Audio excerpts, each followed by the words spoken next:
Well, hello there, and welcome to this week's episode of Grow Wealthy Grooming. I am your host, Riverly. I'm the founder of the Savvy Groomer, and I teach groomers how to enjoy their passion while increasing their profits. So today is kind of a fun topic. Let me go ahead and pull that up. We're going to be talking today about soulmate client relationships.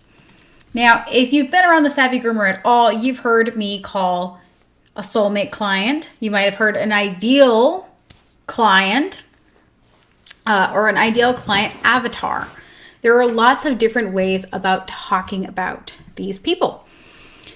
So I wanted to talk about how to best begin explaining a soulmate client, because I've noticed a lot of confusion around what a soulmate client is.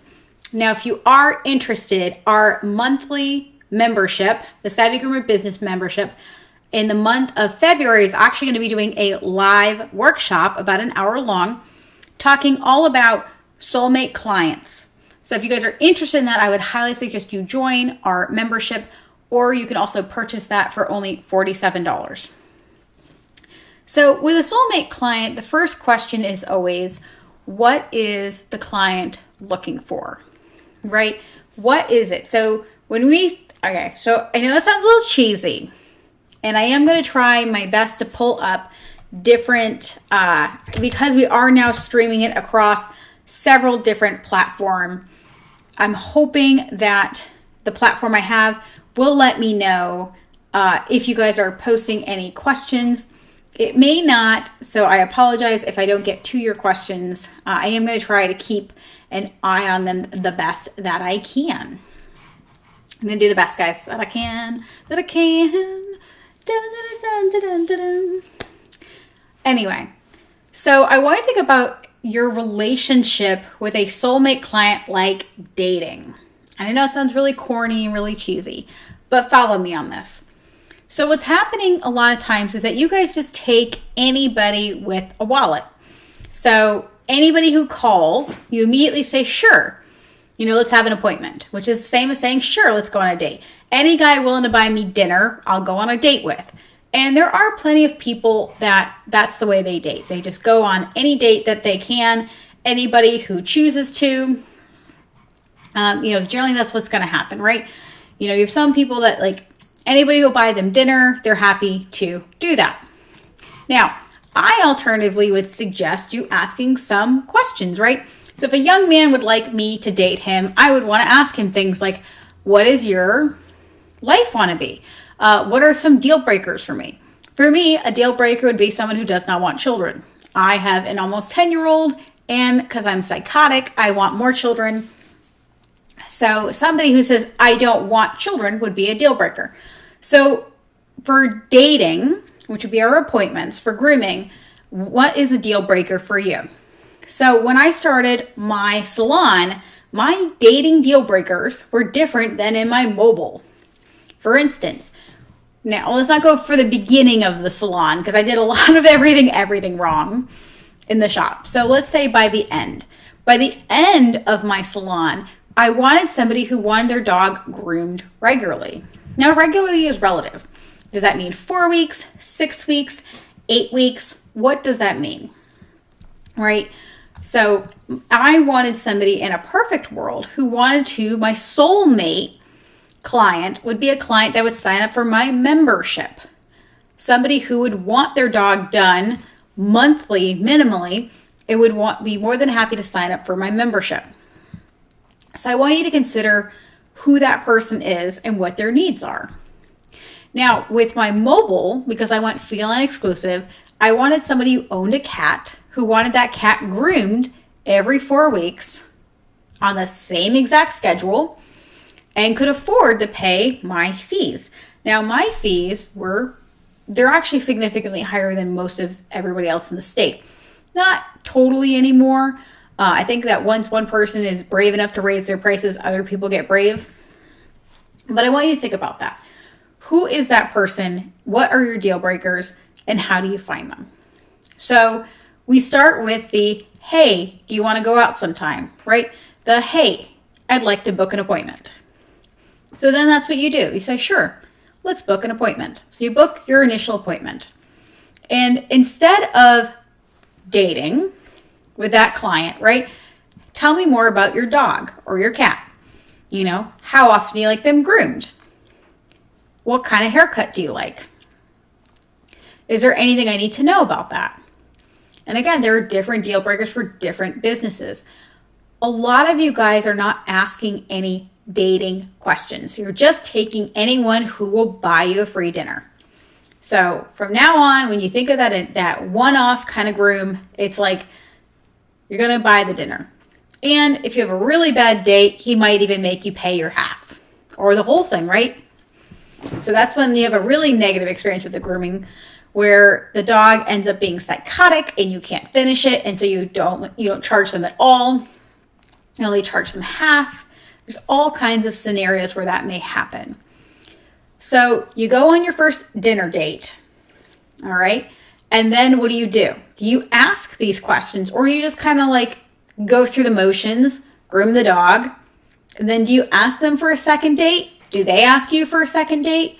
Or do you just wait for them to call you? And then some of them are going to ghost you. You're going to call them and say, hey, I'd love for you to go back out with me again sometime. I'm free this Saturday, right? That's when we call our clients and say, hey, do you want to go out sometime? That kind of desperation, right? Because if you are a high value woman, or if you are somebody who is in demand, you don't go chasing other people, because if they wanted you, they know where you are, right? The same thing with clients. Clients know your number. Obviously, they booked you an appointment. They may need reminders, but it's all in how you're creating that relationship. So if I meet someone and I think they're my soulmate, right? I'm probably going to do more of these steps than I would if someone was just a free dinner. It sounds terrible, but it's the truth, isn't it? If I had no interest in a guy and I literally just wanted to have him buy me dinner, I wouldn't ask many questions, because I would just want to get through the date. I would just want to get through the groom.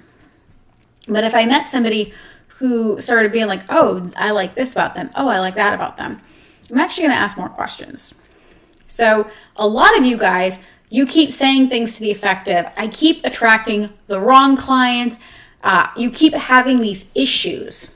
So and again, I'm going to keep using this analogy for dating, so you're going to have to keep following it. And if you guys have if you're not really sure what I mean, I'm happy to elaborate as well. And I guess this is as somebody who's been single 2.5 years. So I've been dating a lot, and some of it's been good and some of it's been real bad. So again, imagine you have this person getting a free dinner. Do you ask them out again? Do they ask you out again? So that is your rebooking, right? Does your soulmate client, your perfect client, not the perfect client you have, the client you want, because you guys could be in a relationship right now with a lot of clients who are almost perfect, but they're not quite perfect, right? They could be somebody who is interested, but there's just something off about them. Maybe it's they need a flexible schedule and they cancel and reschedule a lot. Maybe it's somebody who just is a little cheap and isn't willing to pay for the dinner that you want. Maybe they, kind of ghost you and ignore you. Maybe they're not going to do the services that you want, right? You want their dog groomed every 4 to 6 weeks, and they think that their dog should be groomed twice a year. So what is it about that you're not attracting your soulmate client, and where is the relationship going wrong?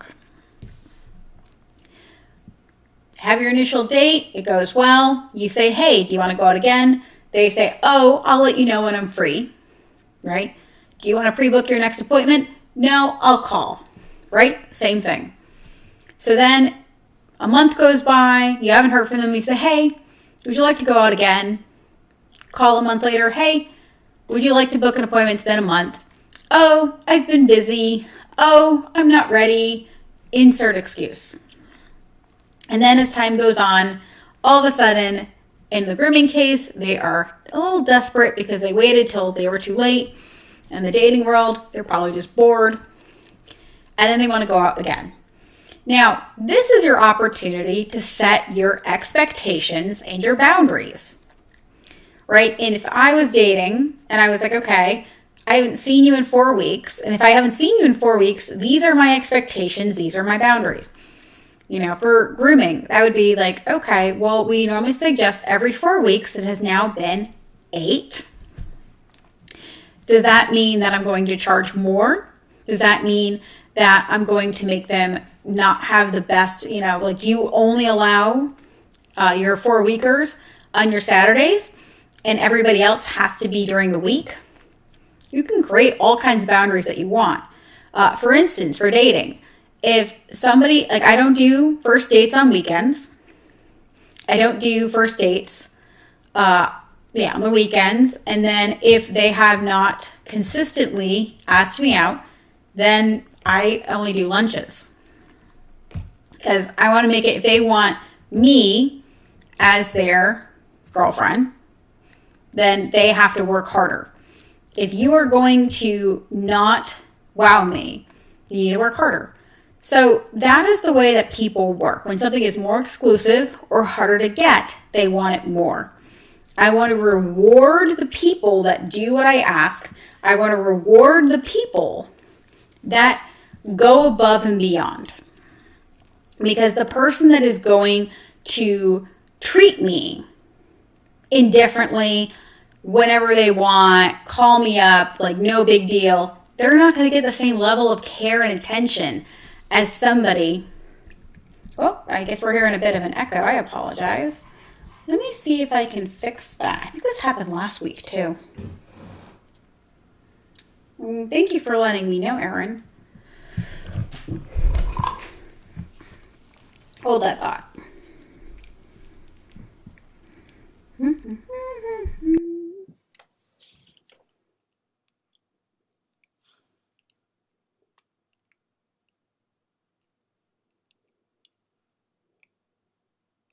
And I have to have these headphones that are completely...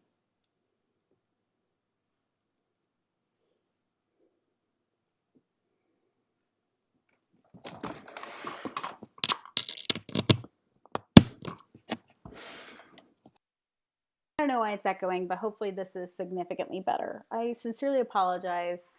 And don't feel bad, guys, if you ever want to let me know that. Quincy let me know in Facebook, but I didn't have the Facebook question thingies echoing. Thank you, guys. Yay! Glad to hear it's better. So back to my dating tangent. Thank you guys for being patient. So again, if someone is going to treat me the way I want to be treated, I'm going to treat them better. So this is where, when you're dating, and again, some of us have been, some of you lucky ladies have been married for a long time. You have a beautiful, healthy, happy relationship. And maybe you need to be reminded how your boyfriend has been courted you. And for those of you guys in toxic relationships, which happens a lot in the grooming industry because we tend to have codependency issues, we tend to allow people to treat us like crap. And then we're like, well, this is just how it is, right? I just let people treat me like crap. And it's not like you're naturally thinking that. It's just the way they treat us, right? Because you're like, it's almost like this toxic, this is what we deserve. We have to set boundaries with people, and that is not easy. Unless if someone has taught you boundaries, and most of us probably haven't, it's just the truth. Or they haven't taught us boundaries in a warm, comforting, nice way. A lot of people will teach you boundaries that are very harsh and very mean and very standoffish, and we don't want to be that person either. And you don't. You want to be warm with your customers. But creating boundaries and setting these expectations is really healthy and really helpful. So, you already have this person that has gone on a few dates, right? They've had a few appointments. What are you doing to nurture that relationship, right? And a lot of you guys really aren't doing a whole hell of a lot to nurture your relationship with your customers. For instance, you'll want these very high value clients, right? So think of this like the rich guy with like the 6-pack with like, I like preppy guys. Like my teen crush was Freddie Prinze Jr. Like Chris Evans is my kind of guy. anything like clean cut, like in a nice tailored suit, and abs all day, every day. But anyway, so to get that man, right, you have to be as good or equal. If I want somebody who is amazing, I have to be amazing. That is both true in our personal relationships. If you want someone who's a fantastic friend, you need to be a good friend. So if I want someone who doesn't care what I cost and does what I say, right? So if I say, hey, I'm going to charge you $100 when you can go to Petco and be charged $45, if I'm going to require 4 weeks and everywhere else doesn't care if you do twice a year, then what is it that I bring to the table? What is it as a business owner do I bring to the table for that client? If they are my soulmate, how do I meet them where they are? How do I meet their needs? And how do I raise their expectations? And create a relationship. Now, I'm not talking about a personal relationship with a client. You don't need to be asking them how their children are doing, although that is a very polite and nice thing to do. You really should not be talking about inappropriate things with your clients. Like, I am always shocked at the nature of things that groomers are willing to share with their clients. And I'm not talking about, like, if you want to share your kid what did really well in basketball, that's fine. But like, there have been things like, I remember, and I probably can't say it because I feel like there's definitely children listening, but there were some very improper things happening of an adult nature. And I've heard groomers just like, how was your night? Oh, it was great. I did this last night. And it's like, Jesus Christ, don't tell people you're doing that. Good for you, have back at it. But girl, like, no one wants to hear your escapades. Nobody wants to know your conquests. It's not what we're here for. That said, guys, what are you bringing? Are you letting them feel nurtured? Are you making them feel cared for? What is it that they need in a relationship? What do they need out of the grooming relationship? Is it convenience? Are they the kind of person who's like really, really busy? If we're going to use the dating analogy, imagine you're dating a CEO. He is running from place to place to place to place, right? He is just absolutely insanely busy. He makes lots of money, but at the drop of the hat, he might have to go to Paris. Now, that person may fit your need of making a lot of money, right? So if you want a client that will pay high prices. So this is a lot of your mobile clients. They need convenience because their whole life is chaos. They're chaotic. So if I've heard a lot of girls that'll say, oh, I only date guys that make 6 figures. It's like, that's great, but do you enjoy the things that come with that? Which is a lot of broken appointments, right? A lot of broken dates, because they can leave last minute, and they could be going to Paris. They could be going to, something could happen in their business, and they have to get up and leave. They might have a last minute, whatever, appointment. So if that is your soulmate client, somebody who needs convenience and is going to spend a lot of money, doesn't care what it costs because they just need it fixed and they need it now, that's a very tough client to have, because that requires a tremendous amount of flexibility on your part. Those make great mobile clients though, because that's the kind of client that you can have latchkey. And latchkey is basically, they give you a key and you can go in even if they're not home. They're also probably going to be the kind of person that has a dog nanny or a cat nanny, believe it or not. And you can also help them and support them. So no different than if they were your significant other, you can support them in a way.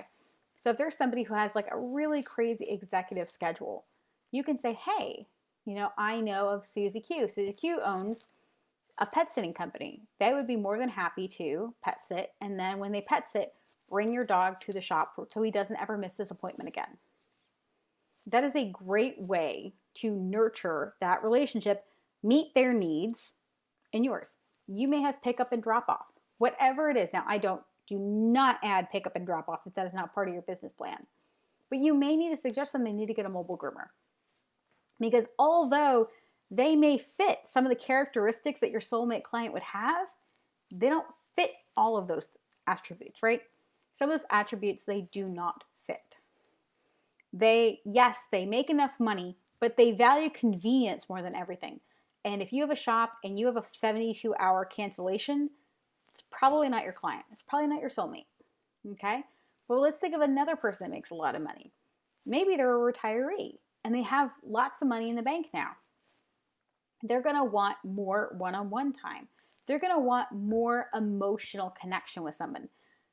Mostly because, they're probably not a little bored, I hate to say that, but they just want more of an emotional connection.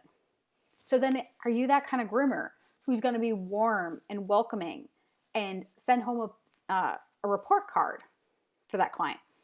How are you going to support that soulmate client in that relationship, right? Because that's the thing, is that when we start these relationships, our initial goal is like with dating, right? We start the dating, we put our best foot forward, and then it all kind of falls to shit. But if we could instead figure out what our soulmate client is, what they do, and really work through that and figure out how we're going to quote unquote date them, and not just date them, but keep a healthy relationship going, we're all going to be so much happier. So I want you to really think about that. Who is your soulmate client? And again, like I said, we're going to be working through this with our business membership. So those of you guys that are part of the business membership, on Valentine's Day, we're going to be doing our workshop. And we're really going to go deeper into who the soulmate client is. We're not going to talk about necessarily marketing to them, but we're going to do a deep dive into who they are. And that's so important because, again, let's say I'm dating 3 guys. Let's say my goal is to have a man who makes 6 figures. Gotta love dogs and cats, right? And I want him to be very fit, and I want him to have fashionable. So let's say I want those 3 things. And again, I know we're using the date analogy, but follow the logic. So if I want to meet this man, who is he? What does he do for a living? You could say, well, 6-figure guy, like I know a lot of plumbers, electricians that make 6 figures, but is that guy also probably going to be wearing a suit every day? No, he's probably not. Okay. So even though the plumber, electrician makes 6 figures, he's not going to be wearing the suit. So that's not the guy. Okay. Well, maybe he's an attorney. Okay. That's very possible. But is that attorney, he's going to be making 6 figures, he's going to wear the suit. Is he going to be fit? Some attorneys would be, some wouldn't. So that guy stays in there. Or a doctor. Doctors are more likely to be clean cut and healthy. Why? Because most doctors are a little insane. If you ever dated a doctor, they're kind of like, they have this like weird God complex, not in a bad way. I think you have to constantly be putting someone's life in your hands. So maybe say, okay, well, I don't really like plastic surgeons. I would rather date a dermatologist. And again, this sounds very materialistic. I don't have the COVID, I promise. But, when you're starting to visualize these things and picture what they would do and imagine them more like a dating than a client, it might help you. Because a lot of you guys want somebody who's going to spend you want them to spend at over $1,000 a year for grooming, which I think is perfectly reasonable. The question is, how much money do they need to earn to spend over $1,000 a year in grooming? Especially your big dog people. Your big dog people really need to spend between $2,000 and $4,000 a year in grooming. Because if you are grooming a Labradoodle or a Golden Doodle, let's say it's costing between $150 and $200 per pop, right? Well, if they get that dog groomed 5 months at $200, that's $1,000. So that would be over $2,000. Now you add in things like in between baths. If their dog is like, they ever have like that client that like wants to bring their Labradoodle to the ocean every week, and they want to do the pool, but they want to keep him long, so maybe he needs to come in between haircuts. So who is that family? Who is that person? Who's going to spend that money? Is it a man or a woman? What do they do for a career? Do people have that kind of career in your immediate area? I live near a lot of doctors because we have 2 teaching hospitals, and my state's 45 minutes long, and we have a lot of schools, like a lot. We have Brown, which is notorious for their doctor. I don't know, that'd be medical school. We also have a lot of people that are attorneys, again, because of Brown, and they have a law school. We also have Harvard, which is only about an hour and a half away. And then we have Yale, which is only about an hour and a half away. So there's going to be a lot of those people in this area. So when I'm marketing, are those the clients I want, or do I want somebody else for that? And then connecting with them. So let's say, and again, I'm using a dating analogy for those of you guys just following, but follow this analogy. So if I'm like, all right, well, I wouldn't want to date somebody who's a surgeon because they're constantly on call. They're going to cancel my dates all the time. I really want somebody who's going to set a dinner appointment and show up. Okay. So then I'm like, okay, well, I probably don't want a doctor then who works in the ER. I probably don't want a doctor who's a surgeon or anything like that. I would want to date then a dermatologist because they have set hours, they make good money, blah, blah, blah, blah, blah. Then I have to ask myself, am I the kind of woman that a dermatologist would date? Now, I can sit there and say, well, I'm pretty, I'm fit, I'm smart, I'm successful, blah, blah, blah, blah, blah, blah, blah, right? But that's not the question, right? I could have good attributes, but they're not the attributes that that person is looking for. Maybe that dermatologist does not want to date a 30-something single mom. Maybe he doesn't. And that's not his fault that my life is the way it is. So then you have to ask yourself, am I what that person is looking for? A lot of you guys want to be a high-end grooming salon. But when I ask you who is the soulmate client that wants to come into a shop, right? Because you guys are like, well, I want to own a high-end salon and I don't want to be open nights and I don't want to be open on the weekends and I want to charge top dollar and I'm in a okay area. Well, then who is the soulmate client and are they looking for you? Is what you have to offer what they are looking for? And that's a very good question, right? I mean, ultimately, you have to decide that because if it's not working, the reason it might not be working is because you're kind of, you ever, like all these movies, and the reason I started doing this was I was looking at it sounds terrible. So I was always one of the guys growing up, which is ironic. I'm in a very female based industry. But like almost all of my friends growing up were boys. I had 2 female friends, but that was it. Everybody else was guys. And until very recently, I'd say in the last 2 years or so, now my friends are primarily female. And a lot of it is I outgrew a lot of my guy friends because they kind of were that like nerdy loser. And I can say that because, like we're in our 30s at this point. There's a big difference between working a low-paying job, and by low-paying, I mean basically minimum wage, and not having any plan to go out of that, being perfectly happy to, stay at a job where you're making minimum wage, where you have 4 roommates in a 3-bedroom house with 1 bathroom, and driving the same car you drove through high school. They're never hot either. They're always like overweight and they play a lot of video games and they eat a lot of Hot Pockets, which there's nothing wrong with that at all. If that's the way you want to live that way.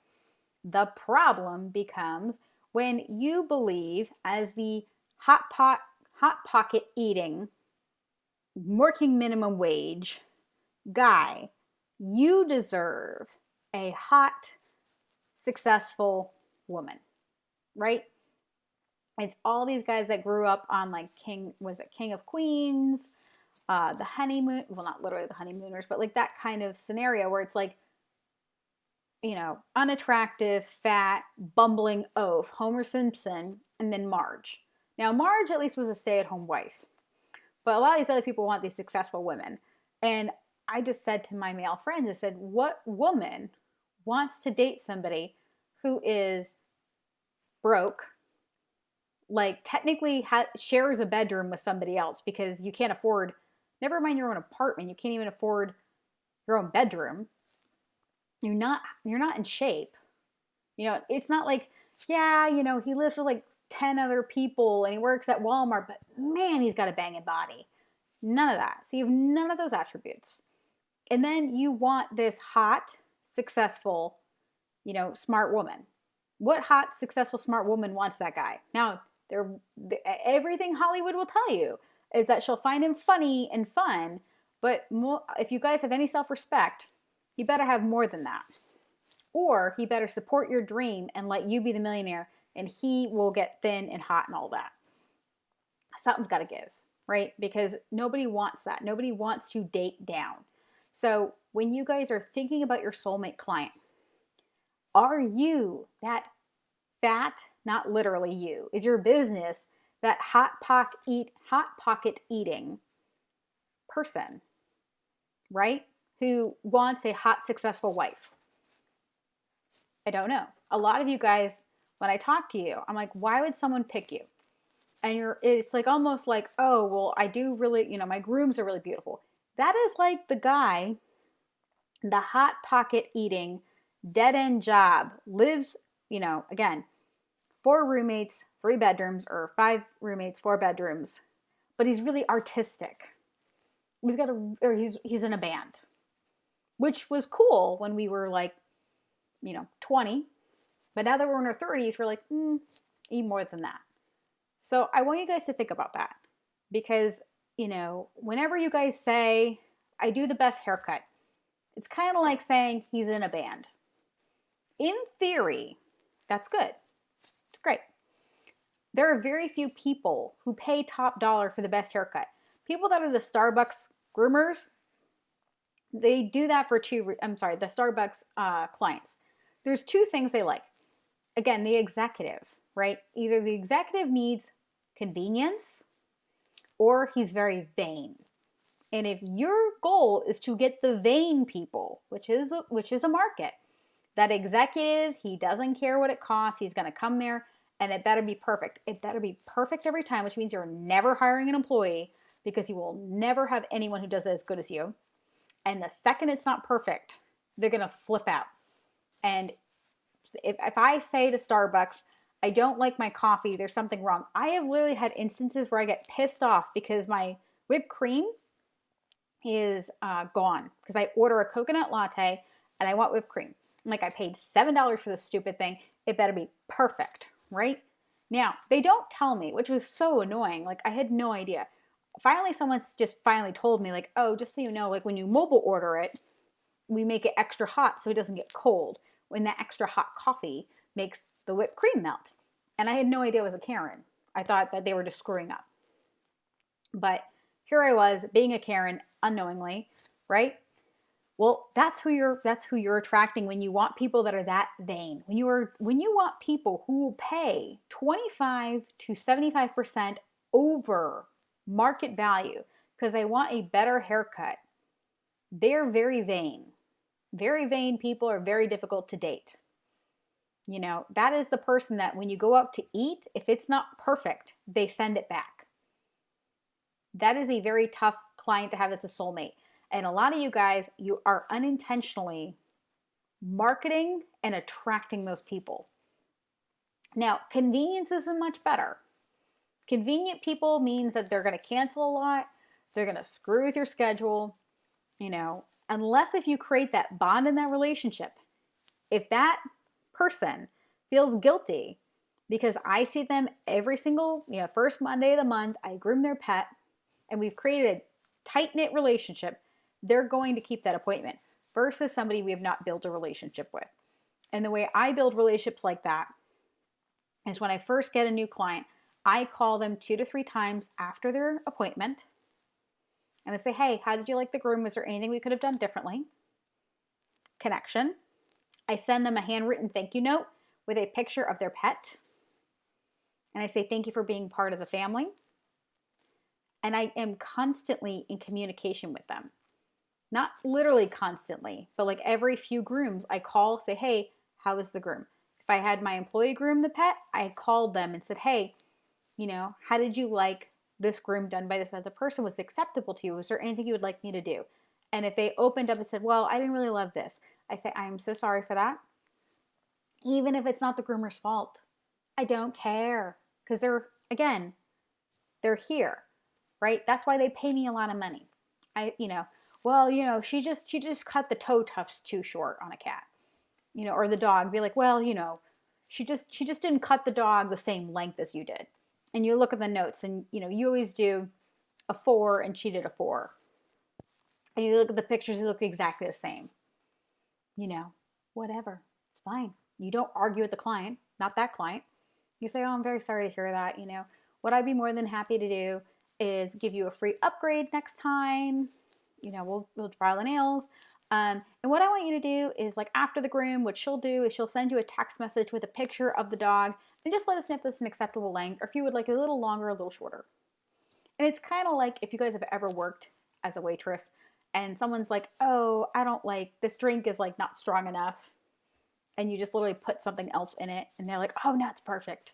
You didn't do anything to it. That's how you handle those high-end clients. And that means they need more work. So you may want Dunkin' Donuts style clients. Your soulmate client you may think your soulmate is the dermatologist or the lawyer or whatever.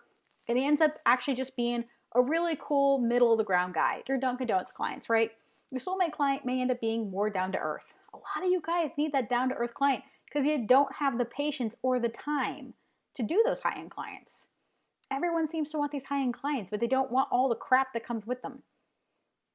So when you're dating a middle of the road guy, he's more likely to be flexible with you, right? And I'm not talking about like the hot pocket guy. We all need to avoid the Walmart, the the Walmart, the McDonald's, the hot pocket guy.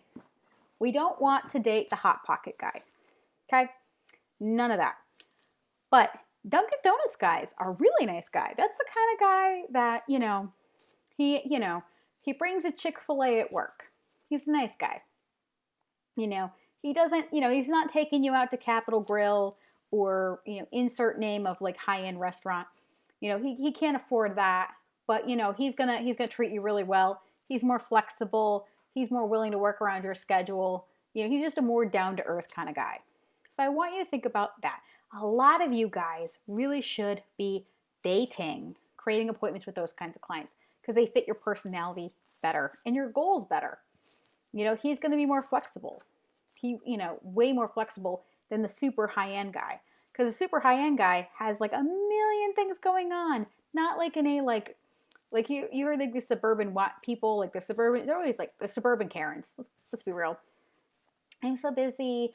Susie Q has dance and cheer, and Bobby has hockey and football, and I'm just like running all over the place. And you're like, bitch, you don't work. You don't work. You're literally just a taxi.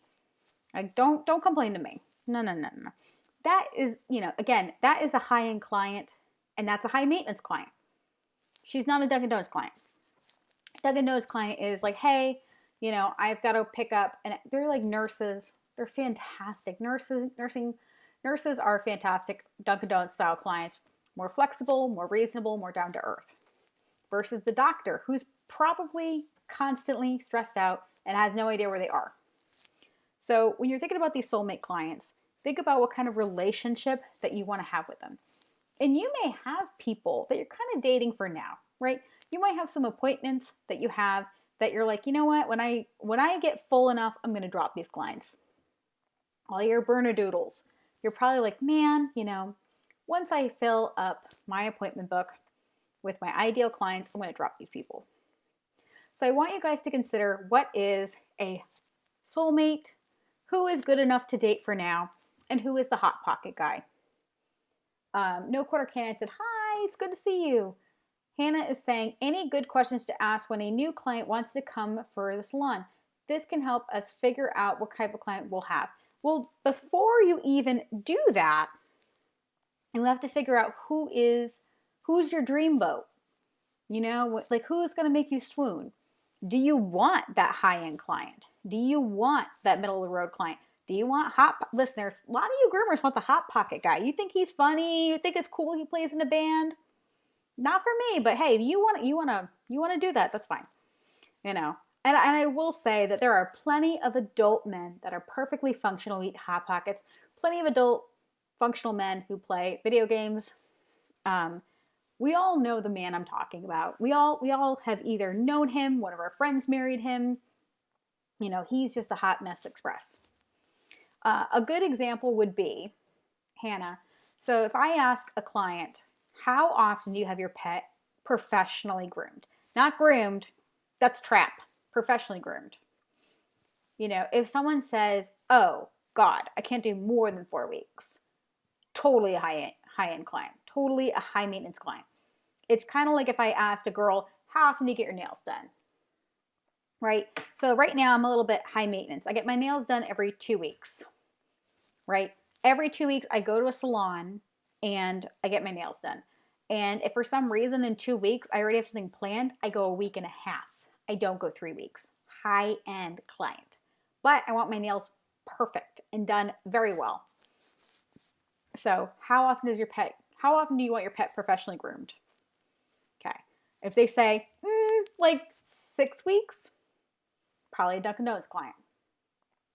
Oh, you know, like when he gets dirty. Hot Pocket, right?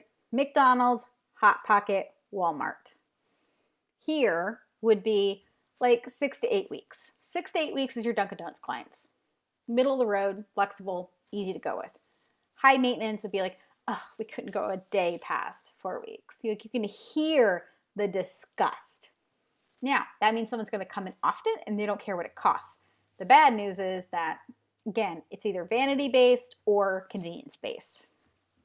Another question you may ask is, what are your expectations of your groomer? And they'll probably be very confused at this question. What are your expectations of your groomer? You know, what services would you like to be included? You know, and it could be, you know, is it very clear? Like, I want this and this and this and this and this and this. Or is it kind of, you know, I just want them clean. Or is it like, it's your job, isn't it? Like, you can tell the way they communicate with you. Now, Hannah, I will actually add, this is a great prompt, in our class when I'm doing in our business membership, I'll actually create a cheat sheet of questions to ask. So for those of you guys that are going to come to our workshop, you know, whether you're in the business membership or you are going to purchase it individually, I will include a cheat sheet of great questions to ask and then answers, potential answers, and how to gauge them on if they are, I call them Starbucks, Dunkin' Donuts, and McDonald's, because all three of them sell coffee. They're very different clientele. So what I'm going to do really quick is do my sales pitch, because, you know, next week we are going to talk more about soulmate clients. This week was all about, you know, soulmate client relationships and using the analogy of dating to kind of talk about this some more. Let's go ahead. If you guys have not already joined my free Facebook group, I highly suggest it. There you can network with other like-minded individuals. You get more updates on this. Hopefully you guys are watching this either in one of my Facebook groups or on YouTube. I would really appreciate if you guys would go into YouTube, like and subscribe. My goal is to be able to go ahead and, you know, that would be very helpful. I would love at some point that to be monetized. AT2 Production says, ask why they're looking for a new groomer if the pet is an older one. Absolutely. So those are both great questions. Are you, you know, why you're looking for a new groomer, and then, you know, is the pet older? You know, to me, that does tell me a little bit, but that question can lead you down a crazy rabbit hole. You know, I generally ask it a little different. I might say, you know, what did your last groomer do that you would, I'd have to work on the wording of it, but it's basically, what did your last groomer do that you hope we won't repeat? So, you know, I want to know what they didn't like. Okay, guys? So please join my free Facebook group. And if you guys are interested in working with me, there are 3 ways to work with me. That is through my Savvy Groomers business membership. Now, if you are interested in our soulmate client, go ahead and private message me either on my private page, which is River Lee, or on the Savvy Groomer one, and I will go ahead and send you to the sales page if you want to just purchase the Soulmate client individually, that class individually, which is only $47. If you would like to be part of our membership, then you get 1 hour or so workshop a month. And this month is going to be about Soulmate clients, and that is only $35 a month. That will be going up in the future. So if you want to lock in that current rate, I would do so. I also offer one-on-one business coaching. Now that is $99.7 a month, so $1,000 a month, and that gives you 4 hours where we can work on different things. Now I do only currently have 2 spots left for my monthly business coaching, and once those are filled, they are filled. That is it. I will be taking a waiting list after that, but in order to take good care of the clients I currently have, it's very important that I keep a max, and once it's full, it's full. And for those of you guys that have not already heard, Personal Finance on a Leash just went live. Today was the first week of our 12-week course. That will be open again in April. And if you would like to join the waiting list, let me know. I'd be more than happy to add you guys to the waiting list for next time it's open. You know, that's very fun. I know, right? Now, we still currently have 2 rooms available for my business retreat in Newport, Rhode Island in July this year. I know, thankfully it's 2021, right? Thank God. So we're going to have 2 rooms left. They are for each room. It is $2,500. If you want to split that room with a friend of yours, that would be $3,000 for the both of you per room. Now we are going to have 3 spots available for this retreat for people that are staying off property.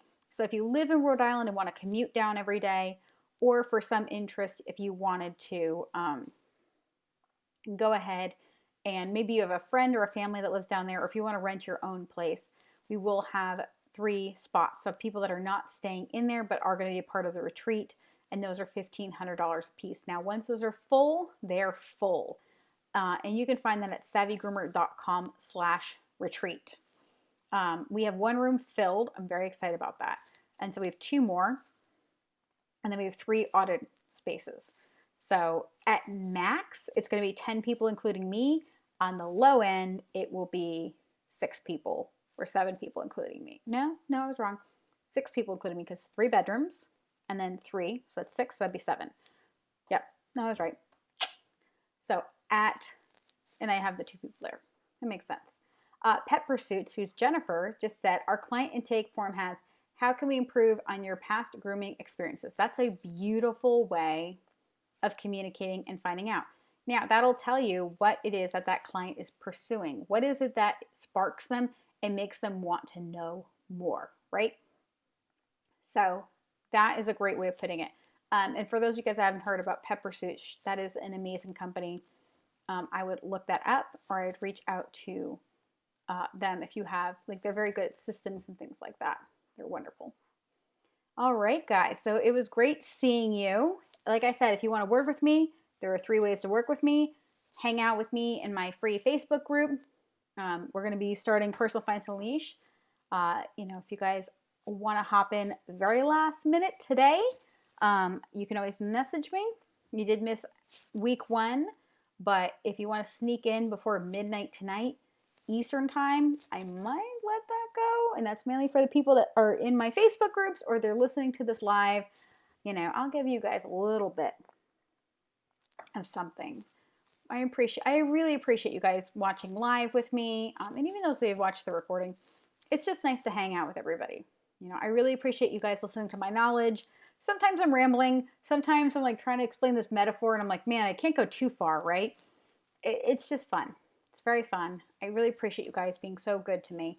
And I'm sorry that I got to figure out what's going on with my things. I mean, although these are pretty cool. I don't know, man. Could be a style.